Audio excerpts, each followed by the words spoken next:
Hey folks, and welcome to another update. So, today we're going to get stuck straight into it.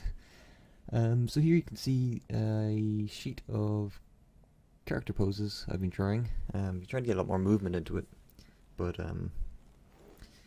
yeah, again going more sketchy than dedicated lines. I think it's working out pretty good. The three characters you can see in front of you are just a general example of the pages I've been producing. I've done about 20 pages similar to these today.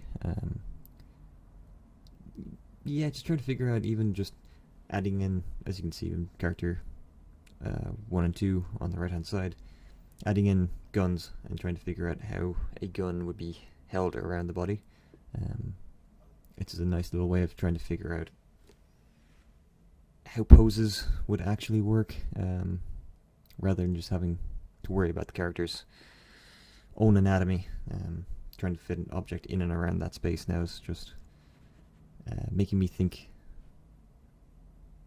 a little bit more about how my characters are standing and the purpose behind them, rather than just being kind of like number 3 on the left there, where it's just a woman standing and doing a basic kind of like pose. Moving on from these, we can see the page I decided to go with today, which again, just more random poses, adding in a few different items, messing around with characters trying to be a little bit more active, as if they're actually doing something rather than just standing around. The character on the right, holding the 2 swords, is good. It's fine. It's nothing too exciting about it. I had an idea of doing like a pirate, and was like maybe going with 2 cutlasses, but it was just too generic. Also, his hip connects way too much into his chest. There's no subtlety where the kind of upper half of his body meets the lower half of his body. It just all flows into one curve, which looks very strange now that I'm looking at it. The character next to him was just a random pose of someone looking up, but character number 3 is the one that we went with for color, as well as inking. I like the pose. I like the idea of doing a pirate holding 2 explosives, and I think the initial sketch came out okay, at least in the preparation of laying down the lines that I needed to continue on. He also doesn't suffer from the same kind of issue as number 1 on the far right, which is of course the hip connecting into the lower legs. And then of course the character on the far left, number 4, is just a pose of a lady, which actually came out pretty well. I'm surprised I didn't really do much more with it, but again, I'm trying to get a little bit more prolific in sketching out as much poses as I can to try and get a bit more gesture and a bit more life into each of these characters. So moving from that onto the inking phase, as you can see here, I'm now trying to figure out color blocking, or not color blocking, but ink blocking for shadows. Didn't quite nail it on this one, I've got to be honest.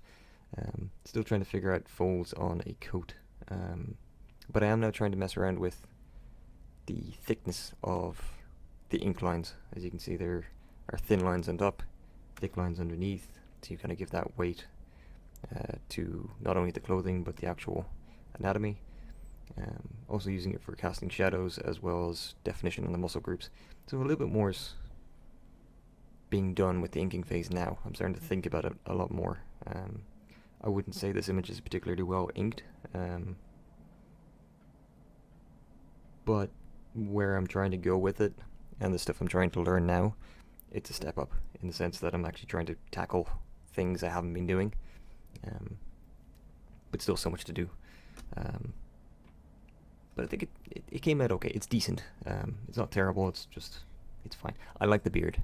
I kind of figured out that I don't need to draw on every strand of hair, kind of like similar to doing a kind of fur collar or fur coat. You don't need to do every single piece of hair. You can just use a little bit of shading and a little bit of I suppose a little bit of detail here and there to kind of convey larger detail. And that's what kind of the approach I went with the beard. Overall, everything else it's fine. And then of course from here we went on to the final piece, which is the color, which you can see here. Color again, still making some of the similar mistakes, but it's getting better. I'm using a bit more tones. I'm not just going with just the color flats and then doing the shadows and then the highlights. I'm now doing color flats, one more layer of slightly darker or brighter versions of the colors that were used as the base colors, and then doing shadows and then doing highlights, and trying to keep the shadows and highlights as to a minimum, and only really using them where I think is really necessary, especially with the highlights. I've really toned it down a lot with highlights on the skin, for instance. As you can see, he's not actually looking like he's got sunscreen on him, not too much. His right arm, near the sword hilt, potentially, a little bit on the forearm, but overall I think came out okay. I'm also trying to push the boat out on the colors I choose. Again, I'm trying to go for a graphic artist kind of look, so not super realistic, kind of more cartoony. It's kind of what I like, so don't be expecting any photorealistic or oil paintings or anything like this. This is kind of the base of where I want to go. I don't want to try and clean it up and get it more crisp and refined. But yeah, it's getting there. I think I'm happy enough with it. It's not a bad attempt, especially considering this is month 3, and from where we've come from month 1 up to now is quite a distance. So yeah, that's my image of the day, I suppose I would call it. Anyway guys, that's my update for today. Thank you all very much for watching. Please remember to like, comment and subscribe. If there's anything you want to see changed or added, or anything you want to say about the format or any advice or anything, just leave it below and I will definitely take it into consideration.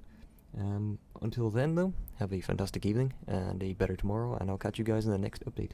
Cheers.